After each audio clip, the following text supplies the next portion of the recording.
Welcome to our channel civil insight. तो जैसे हमने लास्ट लेक्चर में करा था, हमने पढ़ा था ट्रांजिशन कर्व क्या होता है और थोड़े से फॉर्मुलास पढ़े थे जो कि हमारे आज के पार्ट में हमें बहुत हेल्प करेंगे। तो अगर आपने वो वीडियो नहीं देखी तो उसका लिंक आपको डिस्क्रिप्शन में मिल जाएगा। और आज हम पढ़ेंगे लेंथ ऑफ ट्रांजिशन कर्व। तो एक तरह की ये वाली जो हमारा पूरा ट्रांजिशन कर्व है, इसकी लेंथ क्या होती है आज हम वो डिटरमाइन करेंगे। तो शुरू करने से पहले अगर आपने हमारे चैनल सिविल इनसाइट को नहीं सब्सक्राइब करा तो अभी कर लीजिए।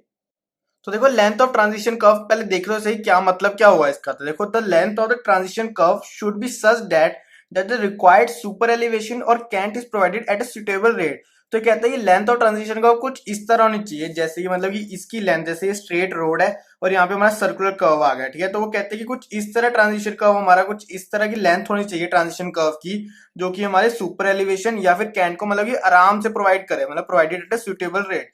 जैसे कि हमारा अगर सुपर एलिवेशन है फिर कैंट, मतलब कि ऐसे हमारे जब टर्न आएगा तो हमारी गाड़ी में कुछ भी फर्क ना पड़े, स्किड ना हो, कुछ भी ना हो, तो कुछ इस तरह प्रोवाइड करनी होती है लेंथ, ठीक है। तो वो हमारी यहाँ पे हम प्रोवाइड करेंगे। देखो अब there are three methods for determining its length. तो हमारे पास तीन मेथड होते हैं जिसमें सबसे ज्यादा दो इंपॉर्टेंट होते हैं हमारे, बाय द टाइम रेट और bye the rate of change of radial acceleration. देखो पढ़ेंगे हम तीनों, लेकिन इंपॉर्टेंट सबसे ज्यादा कौन से होते हैं, ये दो होते हैं। देखो सबसे पहले हमारा कौन सा आता है, by an arbitrary gradient. Next आता है देखो बाय द टाइम रेट। और नेक्स्ट थर्ड आता है जो हमारा by the rate of change of radial acceleration. तो हम तीनों बारी बारी पढ़ेंगे और मैं आपको बताता भी जाऊंगी कौन सा चीज आपको बहुत इंपॉर्टेंट है जो कि आपको याद रखनी है। तो अब सबसे पहले शुरू करते हैं देखो बाय एन आर्बिट्रेरी ग्रेडियंट। तो देखो ये आ गया हमारा first method by an arbitrary gradient. तो देखो in this method the super elevation E is provided eight an arbitrary rate से 1 in n। तो आर्बिट्रेरी रेट का मतलब ये होता है कि यार कोई भी रेट ले लिया, कोई भी हमने सोचा नहीं, कोई पोजीशन के लिए नहीं सोचा, कुछ भी नहीं करा, मैंने एज्यूम कर लिया कि 1 in n ले लिया, ठीक है। Then the length L of the transition curve is given by, देखो ये याद करना है। देखो ट्रांजिशन कर्व की जो लेंथ का फॉर्मूला होता है ना, वो होता है L equal to N E. L equal to N E, ठीक है। ये याद रखना है, ये बहुत काम आएगा क्योंकि हर कहीं पे आपका यूज होता जाएगा। वो L equal to N E, तभी मैंने ब्लू पेन से लिखा है कि बहुत जरूरत है ये। नेक्स्ट आता है देखो द वैल्यू ऑफ एन में वेरी बिटवीन 300 टू 1200। तो हमने इन्हें बता भी दिया कि 300 से 1200 के बीच में हमारी वेरी करेगी, जो कि हमारी एन की वैल्यू होगी।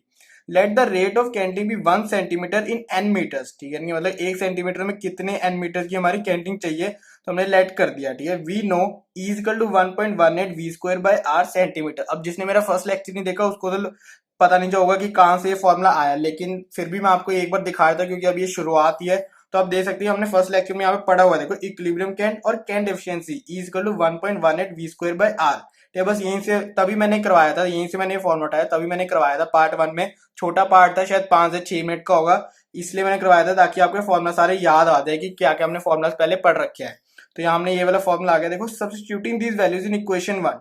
बस क्या है, देखो एन तो आपको देखो कोई भी वैल्यू आ सकती है, 300 से 1200 के बीच में आ सकती है। अब आपको क्या है, सिंपल ई रह गया, ई की वैल्यू ये है हमारे पास, तो ई की वैल्यू इसमें डाल दी और हमारा क्या आ जाएगा, L equal to length of transition कौन से मेथड से, बाय एन आर्बिट्रेरी ग्रेडियंट से 1.18 N V square by R metres. तो ये वैल्यू हमारी मीटर्स में होगी और ये लेंथ हमारी ऐसे निकली, लेकिन ये बहुत ही कम यूज होता है, ठीक है। यही तो आप याद रखोगे, लेकिन ये बहुत कम यूज होता है, ठीक है, ये वाला। अब हम कहते हैं if the rate of कैंटिंग is 1 inch in an feet, ठीक है। अब हम वही आते हैं इंच और फीट्स में आ जाते हैं। देखो ई डैश हमारा आपको पता है, फिर मैंने आपको देखो करवाया हुआ था फर्स्ट लेक्चर में कि 4 V dash square by R dash inches में। तो वो वाला हम ये वाली वैल्यू डालेंगे, यही सेम वैल्यू नहीं डाल देंगे, ठीक है। तो ये वाली वैल्यू डालेंगे तो आपका ये आ जाएगा, ठीक है। L dash equal to N dash E dash हो जाएगा। मैंने आपको कहा था कि डैश इसलिए लगाना ताकि आपको डिफरेंशिएट रहे वैल्यूज में। तो डैश वाली जो भी वैल्यूज आएंगी वो हमारी फीट्स में होगी या फिर इंचज में। तो 4 N dash V dash square by R, ठीक है। ये तो हमारा फर्स्ट मेथड था। देखो हल्का सा ही था ना, कि मतलब तभी ये था कि ये इंपॉर्टेंट नहीं है ज्यादा, तो आपको ये चीज ज्यादा इंपॉर्टेंट थी, मैं यहाँ पे लिख देता हूँ CTM, कमिट टू मेमोरी, मतलब ये आपको याद करना ही है, ठीक है। अब हमारा फर्स्ट मेथड हो गया, अब हम करते हैं सेकंड मेथड।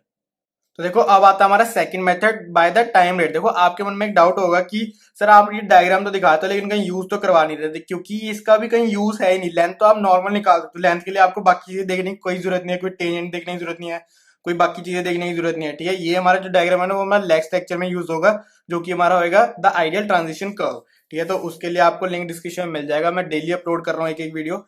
देखो in this method the cant E is applied at an arbitrary time rate of R units per second. तो इन्होंने कहा टाइम रेट पे हो गया, मतलब कि पोजीशन ऑफ ऑब्जेक्ट पर सेकंड, ठीक है ना। मतलब कि कोई भी पोजीशन हो सकती है, पर सेकंड में क्या क्या पोजीशन होगी, तो हमने उस पर प्रोवाइड करवा रहे हैं इस बार। तो टाइम रेट की बात आ गई। देखो यहाँ पे नाम भी यही था सेकंड मेथड का, बाय द टाइम रेट। देखो अब लेट एल इज कर, देखो एल जो हमें निकालना था, length of the transition curve in metres निकालेंगे हम। E is to amount of super elevation in centimetres बोल दिया। जो स्मॉल वी है, स्मॉल वी हमारे क्या speed of the vehicle in metre per second. ठीक है, ये आपको मीटर पर सेकंड याद रखना है। छोटा वी आपका मीटर पर सेकंड के लिए होता है। आर हमारे यहाँ पे स्मॉल आर, यहाँ पे देखो क्या है, टाइम रेट इन सेंटीमीटर पर सेकंड। जो बड़ा आर होगा वो रेडियस होगा, छोटा आर क्या है हमारा, टाइम रेट इन सेंटीमीटर पर सेकंड। अब यहाँ पे वी, जो कैपिटल वी है वो स्पीड इन किलोमीटर पर आर, तो इसको हम इसमें कन्वर्ट करते जाएंगे। देखना आप आगे, देखना अभी मैं कुछ नहीं बता रहा। तो देखो, time taken by a vehicle to pass over the transition curve. ठीक है, time taken by a vehicle, तो टाइम आपको पता है क्या होता है, डिस्टेंस अपॉन स्पीड। तो देखो एल हमारा डिस्टेंस एल हो जाएगा, टाइम हमारा टी हो गया यहाँ पे, एल हमारा डिस्टेंस हो गया, डिवाइडेड बाय स्पीड हमारा, देखो speed of the vehicle in metres per second, हमने वी ले लिया, सेकंड में आ गए। ठीक है, अब देखो कहते हैं कि super elevation attend in this time. तो सुपर एलिवेशन इसमें क्या होगी, टाइम रेट के साथ हम मल्टीप्लाई कर देंगे, टी इंटू आर में हमारी क्या हो जाएगा, L by small V into में आर, जो कि आर यहाँ पे टाइम रेट है, रेडियस मत लेना, याद रखना कि छोटा आर हमेशा हमारा टाइम रेट होगा। ठीक है, अब ये हो गया, तो देखते हैं अब आगे क्या होगा। देखो अब कहते हैं कि but this should be equal to ई। ठीक है, ई मतलब कि जो हमारे सुपर एलिवेशन, हम कह ही रहे ना, सुपर एलिवेशन तो amount of super elevation E है हमारा। तो हमने कह दिया कि L by small V into R हमारा क्या है, ई। तो यहाँ से आपका कैपिटल एल निकल जाएगा, क्योंकि हमारे हमें लेंथ ही निकालनी, तो एल इज इक्वल टू क्या होगा, E V capital V divided by R. ठीक है, ये आपका लेंथ ऑफ ट्रांजिशन कर्व निकल गया, कौन से मेथड से, बाय द टाइम रेट से। ठीक है, एल तो निकल गया। अब इसमें थोड़ी वैल्यूज भी तो पुट करनी पड़ेंगी, ऐसे रॉ सा भी नहीं अच्छा लग रहा है देखो, पर ये कमिट टू मेमोरी है, मतलब कि आपको ये चीज याद करनी है। ठीक है, क्योंकि सेकंड और थर्ड की आपको हर एक चीज याद होनी चाहिए। तो L equal to E small V by R metres आपको याद करना ही पड़ेगा। ठीक है, स्मॉल वी भी नहीं कह रहा, बस ई वी बाय आर याद रखना। ठीक है, नेक्स्ट आता देखो सब्स्टिट्यूटिंग द वैल्यूज ऑफ ई। तो ये आपने पढ़ा था फर्स्ट लेक्चर में, देखो अब मैं दिखा भी दिया था। ई का आपका याद है 1.18 वी स्क्वायर बाय आर। ठीक है, यहाँ पे अब रेडियस हो गया, अब ये हमारा रेडियस ऑफ कर्व होगा। ठीक है, अब ये हमारा रेडियस है। ठीक है, अब स्मॉल वी को देखो हम मीटर्स पर सेकंड में कैसे करेंगे, देखो कैपिटल वी जो हमें स्पीड दी हुई किलोमीटर पर आर में हमें वी दी होगा, इनटू में हम 5/18 नहीं होता, तो वही मैंने लिख दिया 1000/3600, तो मीटर पर सेकंड में हो जाएगा। ठीक है, तो यहाँ पे 1000 हो गया, यहाँ पे 60 इंटू 60 हो जाएगा, तो 3600 हो जाएगा। तो यहाँ से हमारा स्मॉल वी हमारे यहाँ पे मीटर पर सेकंड में होगा, कैपिटल वी हमें दिया होगा, तो उसको हमने कर लिया मीटर पर सेकंड में। तो अब ये वाली वैल्यू और हमने ये वाली वैल्यू डाल दी इसमें। ठीक है, आपको लग रहा है मैं थोड़ा जल्दी करवा रहा हूँ, जल्दी नहीं करवा रहा है, ये बहुत ही बेसिक कंसेप्ट है, सिर्फ आपको ये फॉर्मुला याद करने हैं। यहाँ पे आपको डेरिवेशन कहीं नहीं, कोई नहीं पूछेगा। ठीक है ना, बस आपको ये फॉर्मुला याद होना चाहिए, ये आपको क्वेश्चन में आएंगे, ये आगे आपको नेक्स्ट पार्ट में भी हेल्प करेंगे। देखो अब एल इजल टू 1/r तो हमने बाहर रख लिया। ठीक है, अब ई की वैल्यू भी हमने डाल दी, वी की वैल्यू भी डाल दी। तो इसकी अगर आपने वैल्यू डाल दी, देखो आपका अप्रॉक्स, देखो अप्रॉक्स फिर मैं कहूंगा पूरी आपकी वैल्यू आती है L equal to 0.327 V cube by R into R. अब देखो ये चीज यहाँ पे देखने वाले, देखो ये तो मैं कहता हूँ कि सीटीएम, ये भी आपका सीटीएम है, कमिट टू मेमोरी है। 3-4 फॉर्मुला है आपको याद करने के लिए, मीटर्स में करो, मैं तो कह रहा हूँ फीट्स वाला आपको जाने की जरूरत नहीं है, फिर भी मैंने एक बार लिखा हुआ है, क्योंकि मेरा काम तो आपको सब कुछ प्रोवाइड करवाना है। ठीक है, वो आप पर है, आपको कितना चाहिए कितना नहीं। तो देखो मीटर्स में आपको यहाँ पे मैंने प्रोवाइड करवाया था, देखो 0.327 वी क्यूब। ठीक है, वी यहाँ पे हमारा क्या है, मीटर पर सेकंड में आपकी स्पीड होगी, डिवाइड बाय आर। यहाँ पे ये आर तो आपका रेडियस है, और ये वाला आर आपका क्या होगा, स्मॉल आर आपका टाइम रेट होगा। बस ये याद रखना आप, बस इसमें कंफ्यूज मत होना। ठीक है ना, कि आर स्क्वायर ना कर देना या फिर उल्टा मत कर देना, मतलब कि दोनों को एक ही ले लो, कोई भी वैल्यूज अलग आई है तो अलग देखते रहना। ठीक है, तो एल की आपकी वैल्यू याद है कौन से मेथड से, बाय द टाइम रेट। ठीक है, अब however L dash in feet is, ठीक है ना, फीट्स में हम कर रहे हैं, तो आपका एल डैश कुछ इस तरह आ जाएगा 5.86 V dash cube by R dash R dash. ठीक है, आर ये कैपिटल आर डैश इंटू में स्मॉल आर डैश। ठीक है, तो ये सब अलग अलग होगा, बस वैल्यू बदल लीजिए, इससे वैल्यू बदल गई, क्योंकि फीट्स में और मीटर्स में फर्क तो रहेगा ही रहेगा। तो ये आपकी वैल्यूज बदल गई। मैं तो कह रहा हूँ सिर्फ आपको ये दो फॉर्मुलाज आपको याद होने चाहिए। ठीक है, यहाँ पे हमारा सेकंड मेथड खत्म होता है, जो कि हमारा लेंथ हमने निकाल लिया बाय द टाइम रेट। अब हम चलते हैं नेक्स्ट स्टेप पर, पार्ट 3 पे। तो ये आ गया हमारा पार्ट 3, मतलब कि third method, bye the rate of change of radial acceleration. ठीक है, अब देखो ये सबसे इंपॉर्टेंट है। पहले वाला भी मैं कह दूं थोड़ा सा इंपॉर्टेंट, मतलब 80%, लेकिन ये वाला 100% इंपॉर्टेंट है, तो मैं तो यहाँ पे लिख देता हूँ इंपॉर्टेंट, ये बहुत ज्यादा इंपॉर्टेंट है। तो देखो अब इन this method the length of the transition curve is decided on the basis of the comfort of the passengers. ठीक है, अब जो हमारी लेंथ होती है ना, किस पे डिपेंड करती है हमारी, ये कंफर्ट ऑफ द पैसेंजर्स पे। ठीक है, कंफर्ट ऑफ द पैसेंजर्स पे हमारी डिपेंड करेगी। तो कैसे करती है, देखो मिस्टर शॉर्ट, तो कोई मिस्टर शॉर्ट होगा, देखो states that in his experience rate of change of radial acceleration, जो हमारी रेडियल एक्सेलरेशन होती है, of 0.3 metre per second cube या फिर 1 फीट पर सेकंड क्यूब हो सकती है, क्यों हो सकते हैं, विल पास अननोटिस, मतलब कि यार इतनी होगी तो कोई फर्क नहीं पड़ेगा, मतलब कि कंफर्ट पूरा रहेगा। ठीक है, थोड़ी सी इससे ज्यादा बढ़ती जाएगी तो थोड़ा सा कंफर्ट हिलता जाएगा। ठीक है। तो इस पे हमें अननोटिस में ही हम पास हो जाएंगे, ठीक है। कोई भी गाड़ी या फिर रोड पर या फिर आप ट्रेन में लगा लो तो वो अनपास हो जाए, मतलब कि अननोटिस ही हो जाएगा, मतलब उसको पता ही नहीं चलेगा कि आपने कोई कर्व भी करा है, ठीक है। तो वही है कि ये वाली वैल्यूज आपकी आ जाएंगी, ठीक है। तो ये रेडियल एक्सेलरेशन पे आ गया, देखो चेंज ऑफ रेडियल एक्सेलरेशन। देखो let L is to length of transition curve in metres. Alpha हमारा यहाँ पे देखो, अल्फा हमारा आएगा यहाँ पे, alpha is to rate of change of radial acceleration metre per second cube. Small भी हमारा वही आ गया, maximum speed in metre per second, और ये आपको कैपिटल भी आपको पता है maximum speed in kilometre per hour. तो यहाँ पे तो वही मेथड होगा, वो आगे देखते हैं। तो देखो the time taken to travel over the transition curve, ये टाइम टेकन यहाँ पे हमारा वही है, टी इजिकल टू, यहाँ पे मैं लिखना भूल गया, T equal to L by small V, ठीक है। वही हमारा देखो सेकंड्स में आएगा, ठीक है, टाइम टेकन। अब देखो acceleration attend in that time क्या आएगा, देखो रेडियल एक्सेलरेशन इंटू वो टाइम में हो जाएगी, उस टाइम में हमें देखना है। तो देखो क्या आ जाएगा, alpha into L by small V, ठीक है। वही आपका ये आ जाएगा, देखो टाइम के साथ ये आपकी वैल्यूज यहाँ पे डल गई। तो देखते हैं अब आगे क्या होगा।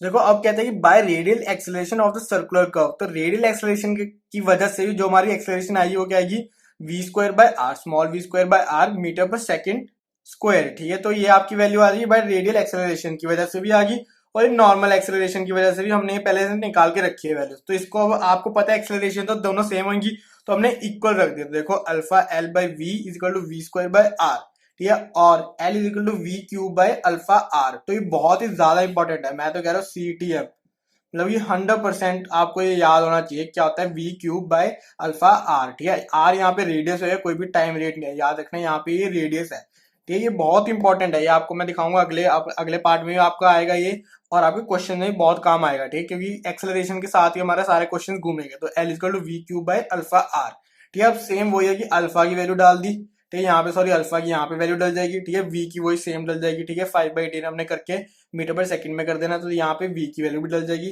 तो वी हैव, तो देखो यहाँ पे हमारे वैल्यू डालेंगे तो हमारे क्या आ जाएगा, एल अप्रॉक्स, ये तो हमने वैल्यू डाल दी, इससे हमारा अप्रॉक्स क्या आ जाएगी value, V cube by 14 R metres. मैं कह रहा हूँ शायद ये भी थोड़ा सा भी कम इंपॉर्टेंट है, लेकिन ये बहुत ज्यादा इंपॉर्टेंट है, ठीक है। आपको वैल्यूज तो दोनों ही याद होनी चाहिए, यहाँ पे मैं लिख देता हूँ CTM, लेकिन इंपॉर्टेंट सबसे ज्यादा ये है, क्योंकि मुझे पता है ना, मैंने क्वेश्चन भी इस पे करवाया है कि उसमें भी ये आया, नेक्स्ट पार्ट्स में भी ये चीजें आती रहेंगी, तो आपको ये सारी चीजें आपको याद होनी चाहिए, ठीक है। सेकंड मेथड थर्ड मेथड तो बिल्कुल याद एकदम रटा होना चाहिए आपके मन में, ठीक है। फर्स्ट पार्ट को मैं कह रहा हूँ, मतलब कि फर्स्ट मेथड को कहता हूँ, भूल भी जाओगे तो कोई दिक्कत नहीं है, ठीक है। अब जैसे मीटर्स में तो आपकी ये आ गई लेंथ ऑफ ट्रांजिशन कर्व, देखो वी क्यूब बाय 14 आ रही है, मीटर्स में आ गया। अब वही सेम फीट्स में अगर आप करोगे तो L dash is 3.16 V dash cube by R dash feets में, ठीक है। तो मतलब ये आपका एल डैश आ जाएगा जो कि हमारे फीट्स में आ गया, ठीक है। ये हमारे तीन मेथड थे लेंथ ऑफ ट्रांजिशन कर्व के, जो कि हमारा सबसे ज्यादा ये इंपॉर्टेंट है। उसके बाद हमारा आता है सेकंड वाला, जो कि था हमारा by the time rate method, जो कि हमारा सेकंड मेथड टाइम रेट, और थर्ड मेथड जो अभी हमने करा था bye the rate of change of radial acceleration, ठीक है। ये दो मेथड तो बहुत ज्यादा इंपॉर्टेंट है, ये आपको याद होना चाहिए, क्योंकि पार्ट नेक्स्ट में भी आपको काम आएंगे। तो ये था हमारा आज का topic length of transition curve. इससे पहले सिंपल कर्व्स या फिर कंपाउंड कर्व्स की जो मैं लेक्चर्स डाला है उसका रिस्पांस आपको बहुत अच्छा आ रहा है, तो मुझे लगता है ट्रांजिशन कर्व भी आपको बहुत इजी और आसान से आप कर सकोगे। तो ये था हमारा आज का लेक्चर। तो अगर आपको वीडियो अच्छी लगे तो प्लीज लाइक करना, शेयर करना, कमेंट करना, और हमारे चैनल सेविंग साइकिल जरूर सब्सक्राइब करना। Thank you for watching.